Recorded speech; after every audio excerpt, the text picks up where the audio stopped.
We are now going to spend some time and get to meet our contestants. I invite contestant number 1, Toastmaster Raghav Shankar. Toastmaster Raghav Shankar, please share with us the name of your home club.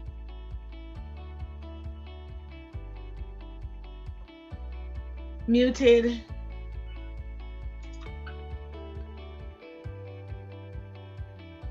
Yeah, my home club is Buddies Toastmasters. Your topic was Power Up Your Life with Emotional Intelligence. Something you shared with us that we should do. What made you consider this thought as you decided to share with Toastmasters this evening? I think personally as well, I've been through a lot of situations where we really don't know how to manage our emotions. So, and I also see that from a lot of my friends and colleagues, there's a lot of stress today, and managing that stress and the emotion that we have plays a great role in improving the quality of life that we live. So I wanted to share it with buddies and fellow Toastmasters. Thank you for that. Bearing in mind all you have said, what is one thing you would not repeat as you prepared for this contest, bearing all of that in mind? One thing I wouldn't repeat. So maybe taking too much stress in preparing for the contest. All right, thank you so much. We will share with you in a little while. Thank you. Contestant number 2, Angela Heath. Toastmaster Heath, your home club is?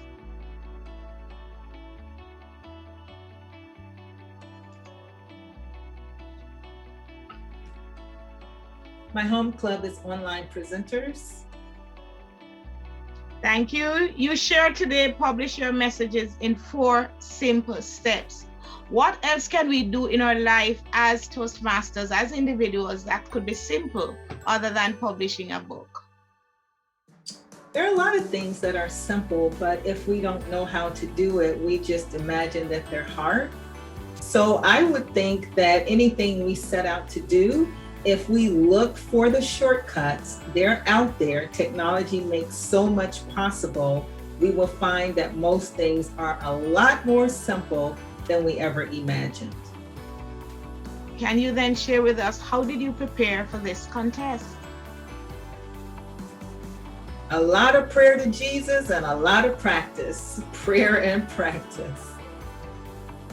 Thank you so much. We will bear that in mind as we continue to prepare and look for the simple and easy steps to get things done. Toastmaster contestant number 3, Toastmaster Jordi Vidal. Please share with us your home club.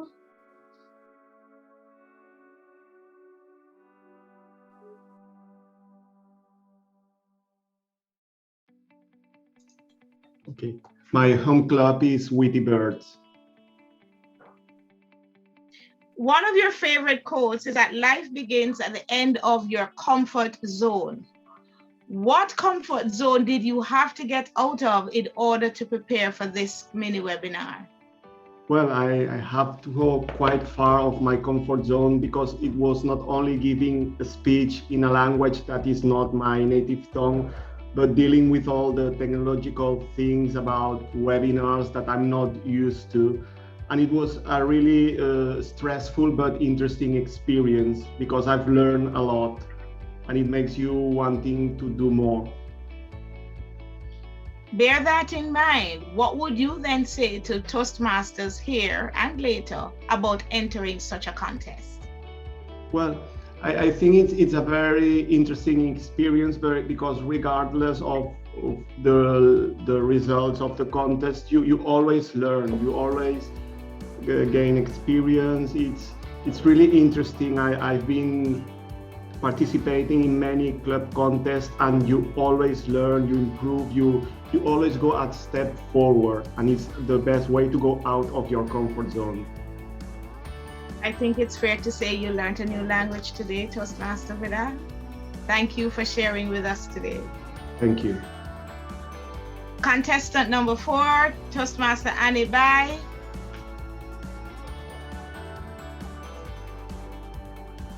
Please share with us your home club.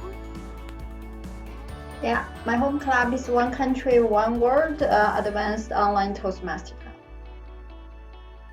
Thank you. As you prepared for this contest, please share with us what are some of the things you had to take into consideration to help us keep moving, keep fit. I think it's very challenging to do a webinar in 5 minutes with audience interactions, because like every second counts when you wait for your audience to give you feedback. It takes time and depends on what's their reaction, right? So that's the biggest challenge.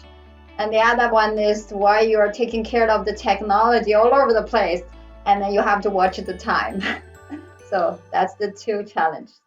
Therefore, what can you share with us that has been your experience in preparing for it? What have you learned? Well, I learned that there are a lot of things you can do actually by engaging the audience, not just asking them to raise hands or ask a question, right? Today, I learned from my fellow contestants, and there are all kinds of things that they can use, and technology does provide more opportunity for us to engage the audience. So that's a good lesson for our bigger audience on the 26th. Thank you so much. Toastmaster, contestant number 5, Toastmaster Kevin Broughton.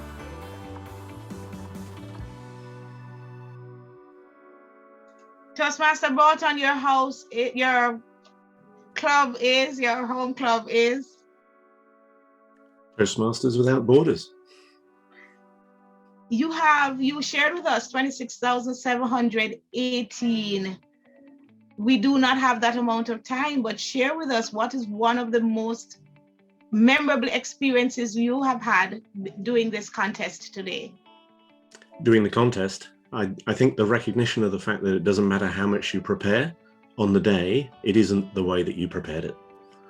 The way in which things like the spotlight of the video occurs when you're in this environment and you're not in control.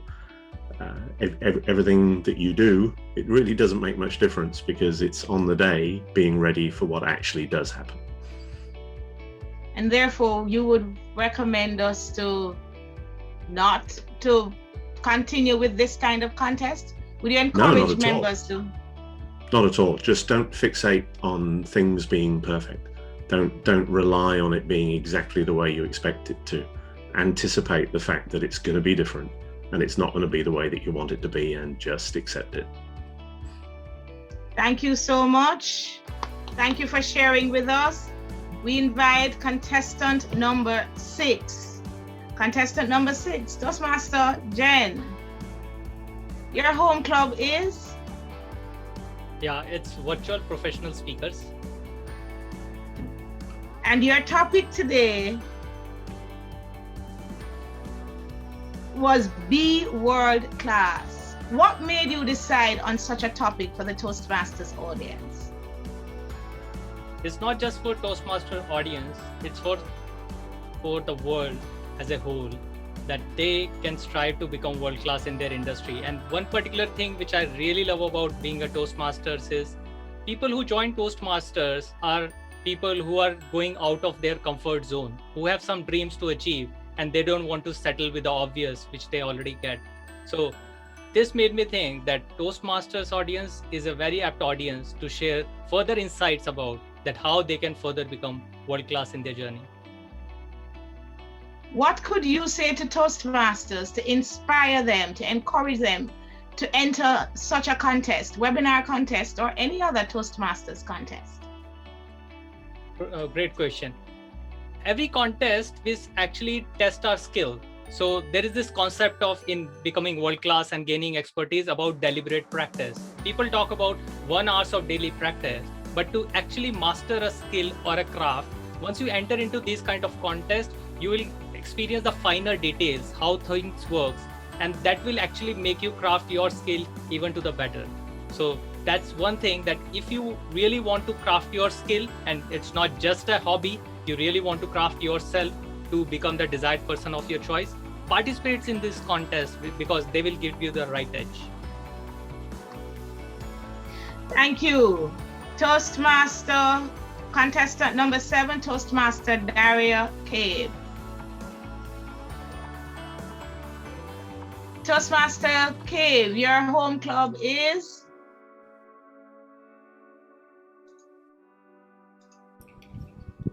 Thank you for the unmuting. The club I'm representing today is Great White North Online.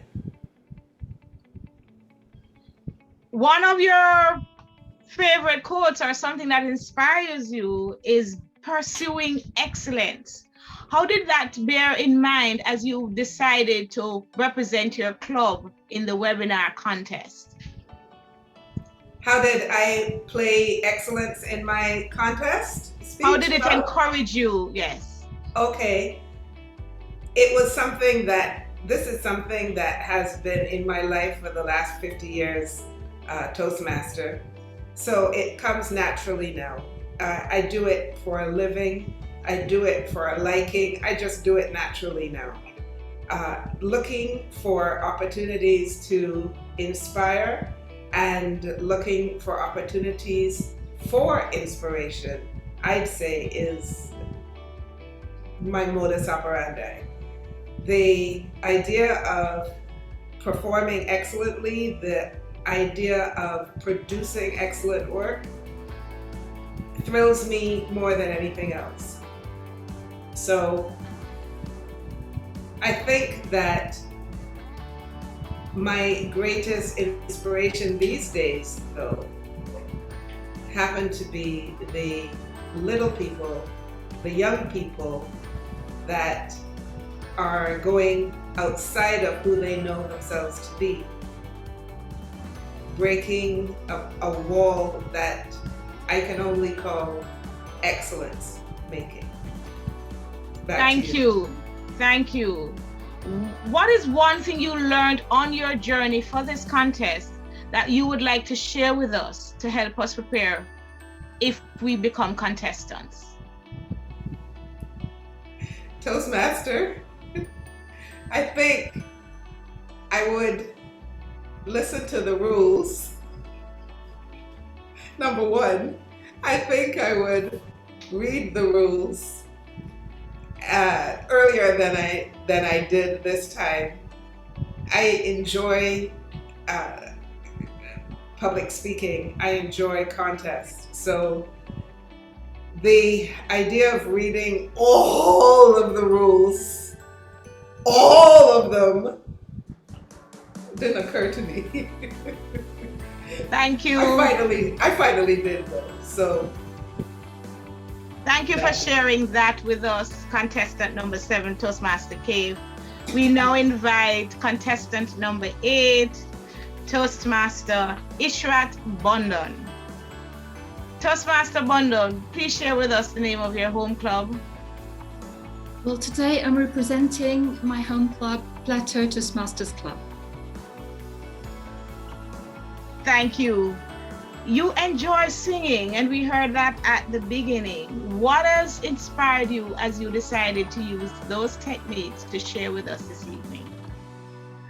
Well, it's funny, I've been running a book club recently, and my club named somebody else to be its representative for this contest, but he couldn't make it as we changed the dates.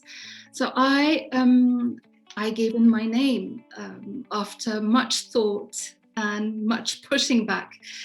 Like I mentioned, I've been running a book club recently, and I read this book, The Miracle Morning. And The Miracle Morning mentions 6 practices which are known as the lifesavers: silence, affirmation, visualization, exercise, reading, and scribing. And with only 1 week to prepare, I have been putting those lifesavers into practice, and they have been tremendous help. Just waking up much earlier than everyone else, indulging in that moment of silence, and affirming that I can do it, even if time was against me. has been instrumental in my preparation. Thank you for sharing. You shared that you gave your name when the contestant was unable to attend. What can you say then to us, or how can you encourage us, challenge us to always volunteer in various situations? Well, I'll give you two quotes to answer this question, and will be quoting Muhammad Ali here. You know, I believe that impossible is nothing, and if your mind can conceive it and your heart can believe it, then you can achieve it. So you have to believe in yourself. Thank you so much.